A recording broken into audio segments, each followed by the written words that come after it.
Salut et bienvenue dans New Deal, le podcast Slate Ifri TTSO qui décortique l'actualité américaine en compagnie de Laurence Nardon, la remarquable responsable du programme USA à l'Ifri. Bonjour Laurence. Bonjour Romain. Laurence, alors que le président Biden se rend en Israël ce mercredi 18 octobre, l'apaisement ne semble pas être pour demain, et c'est le moins qu'on puisse dire, au Moyen-Orient. Au Moyen-Orient ou dans le reste du monde, puisque l'attaque du Hamas et la riposte israélienne semblent susciter des actes de violence dans nos pays. On l'a vu en France avec le meurtre d'un enseignant à Arras vendredi 13 octobre au cri de Allahu Akbar. Nous l'avons vu aussi aux États-Unis avec le meurtre d'un petit garçon de 6 ans près de Chicago le samedi 14 octobre. Il s'agissait cette fois-ci d'un enfant d'origine palestinienne, tué par un homme qui criait « You Muslims must die », « Vous autres musulmans devez crever ». On sait que les tensions communautaires sont fréquentes aux États-Unis. Le plus souvent, c'est avec les Afro-Américains. Mais est-ce que vous pouvez nous dire quelque chose sur les tensions entre les communautés juives d'un côté et arabes et ou musulmanes de l'autre ? Est-ce qu'on va aux États-Unis vers une multiplication des accrochages liés au contexte moyen-oriental ?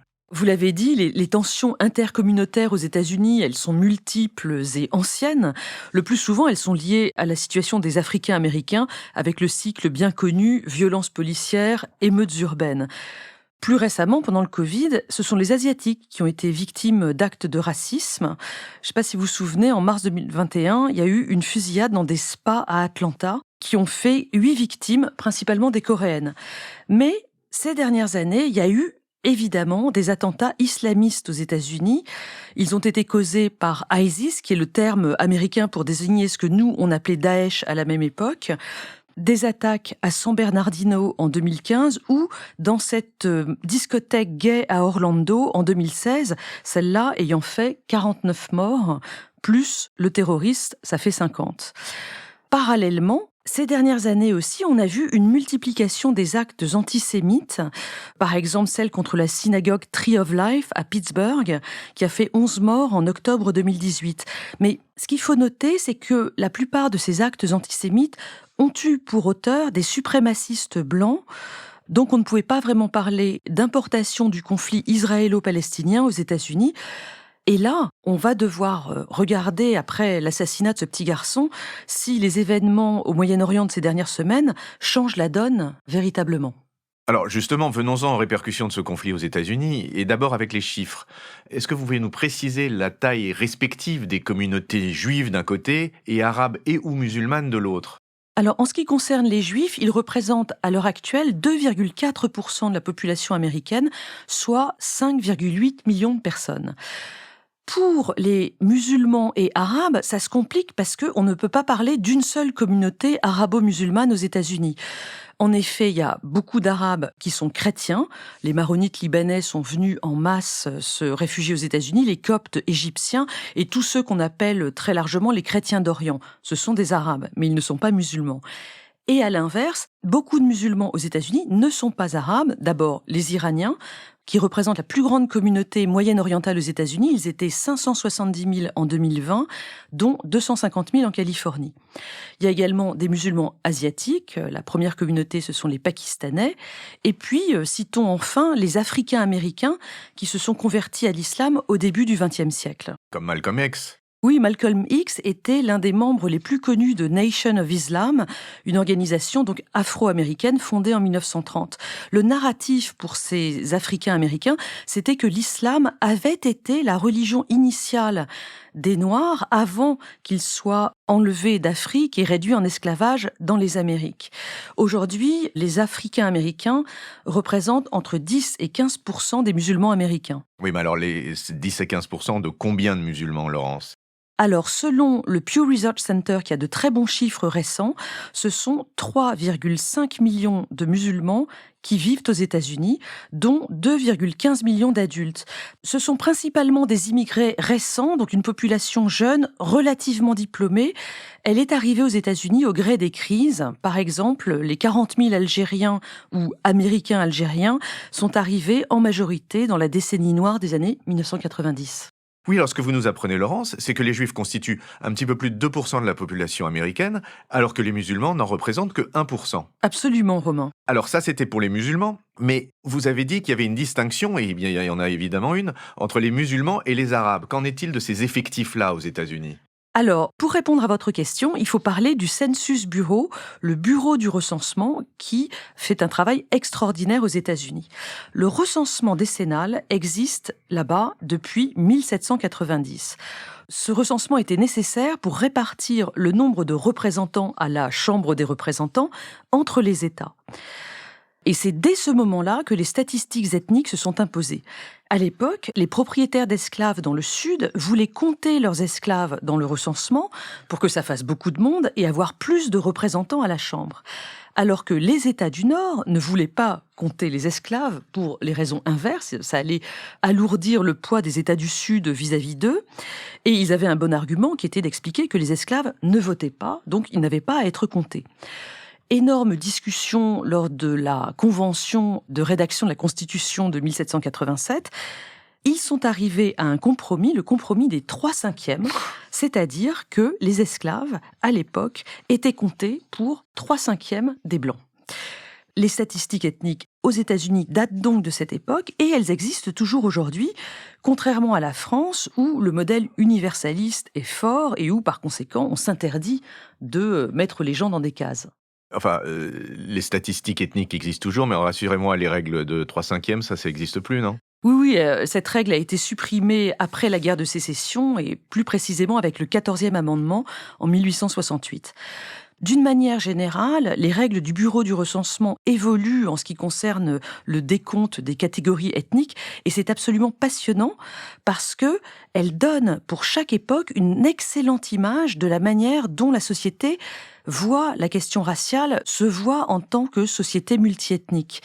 D'ailleurs, je voudrais citer un auteur de référence sur cette question. C'est un universitaire français. Il s'appelle Paul Shore. Il est à Paris 7, Paris Diderot. Et il a publié Compté et classé en 2009, qui a été traduit Counting Americans en 2017.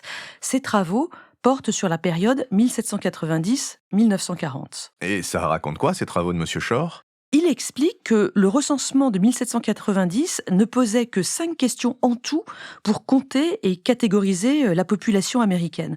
Mais à mesure que l'immigration du monde entier est arrivée aux États-Unis, eh bien, le nombre de catégories ethniques s'est multiplié dans le recensement pour donner un questionnaire qui est très long et qui porte d'ailleurs sur beaucoup d'autres sujets que l'origine ethnique des personnes interrogées.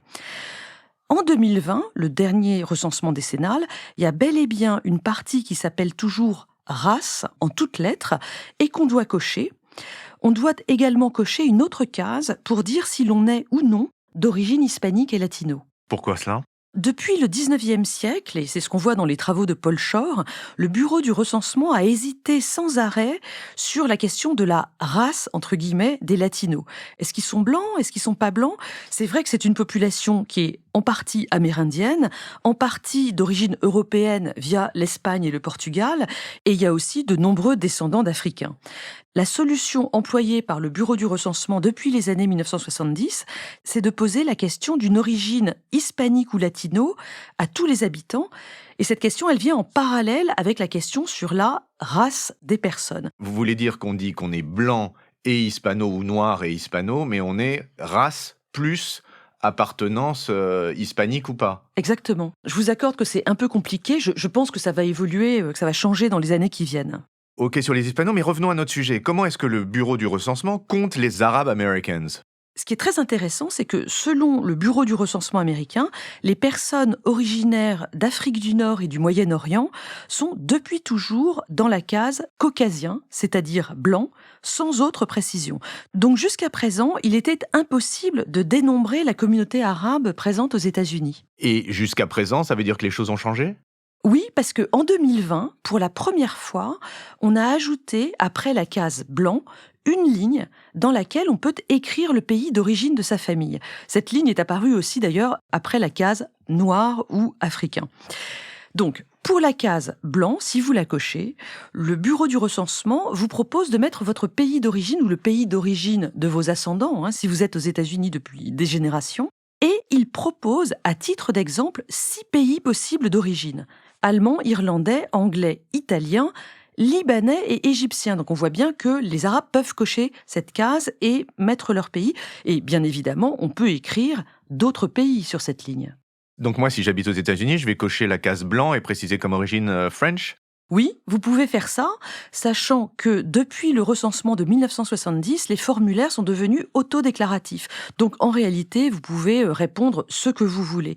D'ailleurs, sur ce point, il faut citer l'exemple de Barack Obama, dont vous savez que la mère est blanche et le père noir, il vient du Kenya. Donc, lorsqu'a eu lieu le recensement de 2010, il était à la Maison-Blanche, tout le monde a scruté avec grand intérêt la case qu'il allait cocher, parce qu'il aurait pu cocher la case Mixed Race, telle qu'elle s'appelle dans le recensement. Or, il a coché la case noire. Évidemment, il y avait un contexte politique très important autour de sa réponse. Et c'est pareil aujourd'hui pour Kamala Harris, la vice-présidente. Sa mère est d'origine indienne et son père est jamaïcain.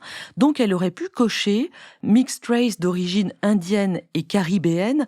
Or, elle aussi a coché la case noire dans le recensement de 2020. Oui, recensement de 2020, après lequel on a pu dénombrer toutes les personnes qui indiquaient un pays de la région Middle East North Africa, c'est-à-dire Moyen-Orient, Afrique du Nord, habitant aux États-Unis. Et ça donne quoi ? On arrive à 3,5 millions de personnes originaires donc de cette région MENA aux États-Unis. Sur ces 3,5 millions, il y a actuellement 174 000 Palestiniens. Donc on a 3,5 millions d'Américains qui sont d'origine arabe. Et non, Romain, parce qu'on parle là d'une origine géographique, et donc dans ces 3,5 millions, on compte aussi les Américains iraniens, qui ne sont pas arabes, ils sont perses, et on compte aussi les Américains israéliens. Bon, alors récapitulons. D'un côté, on a 3,5 millions d'Américains originaires d'Afrique du Nord, Moyen-Orient, et 3,5 millions de musulmans, sachant que les uns ne sont pas nécessairement les autres. Et on a aussi 5,8 millions d'Américains juifs. En termes de représentation politique, est-ce que ça a un impact ? En termes de représentation politique, la situation n'est pas complètement similaire. Parce que la communauté juive, elle est représentée par ce lobby très à droite, très pro-Netanyahou qui s'appelle AIPAC, et un petit nouveau, un lobby plutôt à gauche qui est J Street. Oui, sachant que pour la partie droite de l'opinion juive américaine, il y a aussi le soutien des protestants fondamentalistes, qui ne sont pas juifs évidemment, qui soutiennent Israël pour des questions religieuses. Et en revanche, du côté des communautés arabes et musulmanes aux États-Unis, il y a une représentation politique qui ne fonctionne pas vraiment pour l'instant parce que les intérêts restent trop divers. Ils ont du mal à former un ensemble cohérent avec une représentation politique unique. On entend beaucoup s'exprimer ces jours-ci le Council on American Islamic Relations, CAIR, une organisation fondée en 1994 et qui dénonce les exactions commises dans la bande de Gaza. Ils sont évidemment accusés dans le contexte actuel d'être islamistes et pro-Hamas. Tout ceci dessine donc dans les semaines qui viennent des tensions qui vont trancher avec le narratif d'un pays multiculturel où tout se passe très bien entre les communautés. Tension est effectivement le mot de la semaine, le mot du mois et j'en ai peur, le mot des mois à venir. Néanmoins, je vous remercie beaucoup pour ces explications très claires, Laurence, et je me réjouis de vous voir la semaine prochaine. Merci Romain, à la semaine prochaine. Retrouvez New Deal chaque semaine sur Slate Audio et toutes les plateformes de podcast.